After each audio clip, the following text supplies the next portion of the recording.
What's up everybody, Anime X here, and today I'll be doing a versus battle on Haku and Rock Lee. This is a versus battle between two extremely fast people that I've heard people talk about a little bit, which surprises me considering both of these characters had a really cool character arc, but never really had much screen time after that. Although, after considering this for a little bit, I have to admit that the match between these two is very interesting. But I know you guys all want to get to the video, so without further ado, let's get started.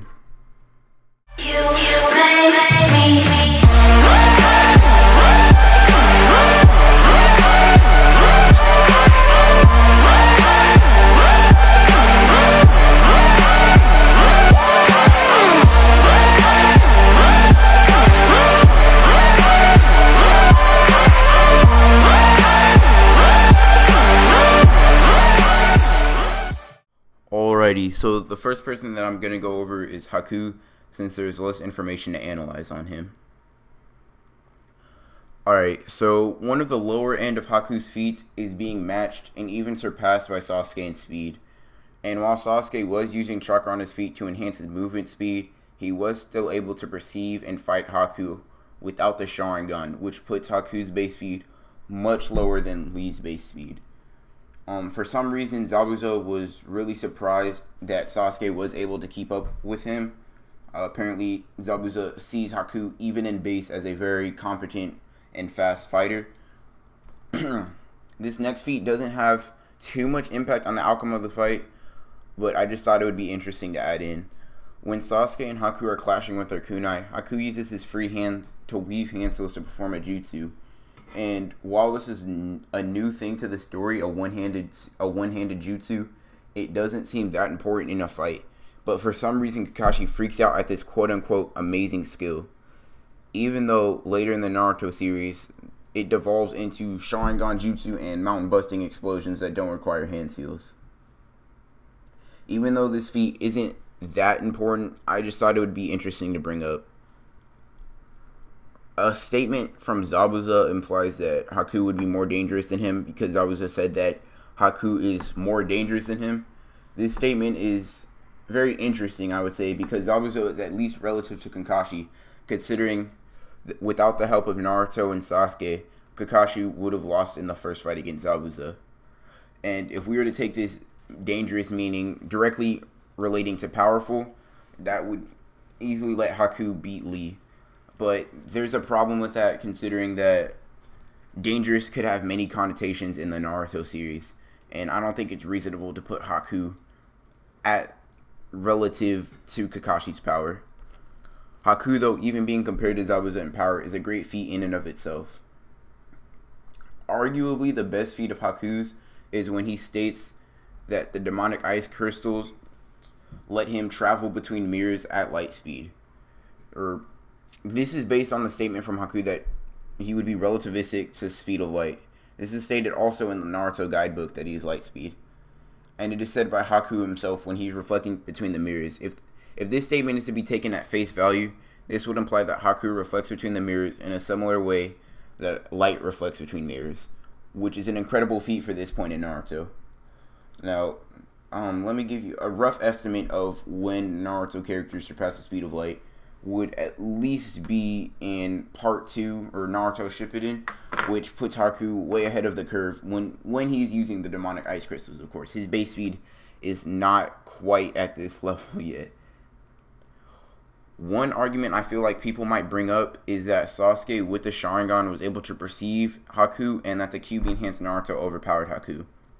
Another thing I feel people might bring up is that Haku didn't kill them, but a simple way to squash that is he wasn't trying to. He was using weapons that wouldn't necessarily kill people when stabbed through them, and he was stabbing them in non-vital areas. One problem with the point that Sasuke was able to perceive Haku at this speed is just because Haku can move at the speed of light doesn't mean that he always is. Another problem with that is that it's stated as time goes on, Haku's speed dramatically decreases. And when Sasuke uses his Sharingan, Haku had been using the jutsu for quite a long time, so his speed could have diminished dramatically. A summary of Haku's important feats would be that he's slightly slower than Sasuke in the first arc of Naruto when he uses chakra on his feet, which puts his base speed far below Lee's.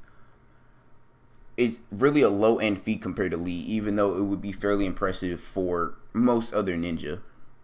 A more impressive feat is that Haku, when he uses the demonic mirror ice crystals, is at least relativistic to light speed, which is a low ball, but if you were to properly scale him, you can argue that he is light speed based just on the fact that he reflects his body through mirrors, which is a crazy fast feat at this point in the anime.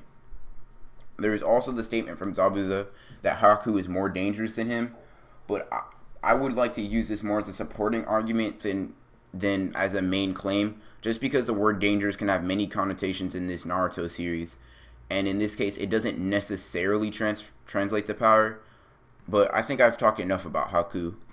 Let's start talking about Rock Lee.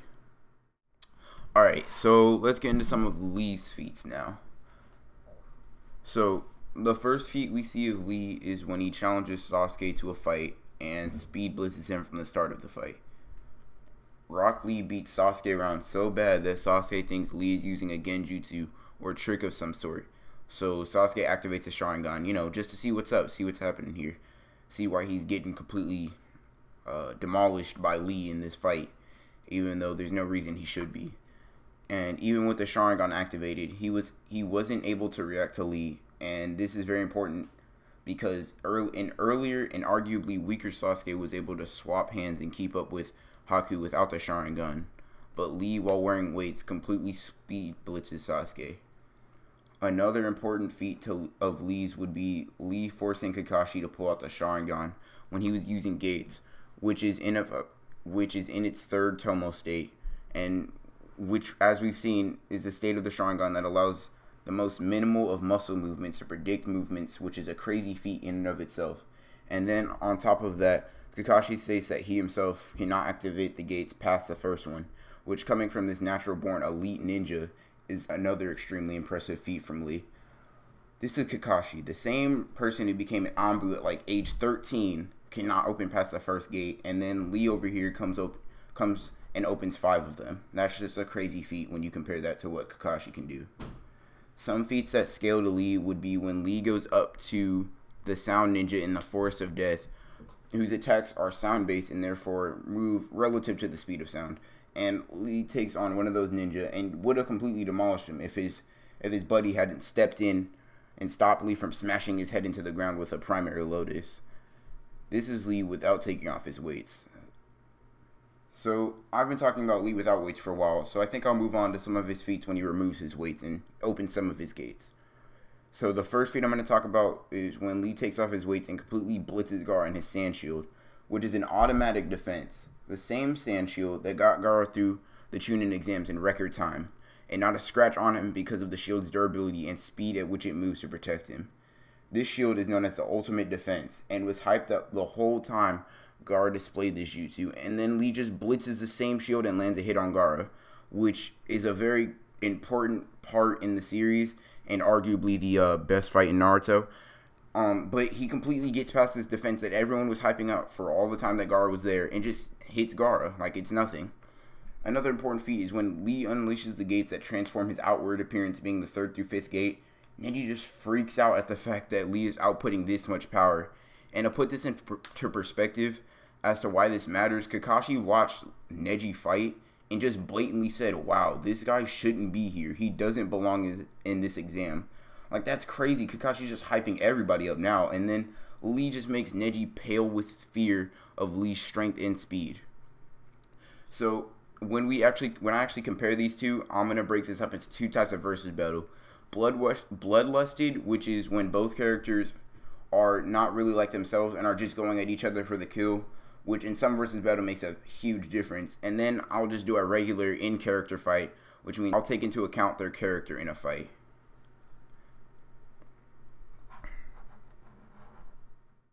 So the first type of versus battle that I'm going to go over first is Bloodlusted. So for a Bloodlusted fight between Lee and Haku, I could see it going a few different ways. The first way that I see it happening is Lee speed blitzes and destroys Haku before he can even weave hand seals or pull out the ice mirror jutsu. Or Haku can try to swap hands with Lee and based on the scaling of Lee and Haku to Sasuke, Lee completely overwhelms Haku in a straight taijutsu fight. Second way it could possibly play out is Haku somehow gets the ice mirror jutsu and surrounds Lee with those mirrors and then completely slaps Lee around with his light speed base attacks. And this is kind of iffy because you would have to make a lot of things happen. You would have to make Lee not speed blitz Haku, and you would have to make him not one-shot Haku, which both of those things, as we've seen, gates or no gates, are possible for Lee. And the final outcome that I could see happening is that Lee gets trapped in the ice mirrors, but Lee activates the gates up to 5th and could disrupt the ice mirror jutsu, similarly to the way Naruto did when he got that QB rage enhancement.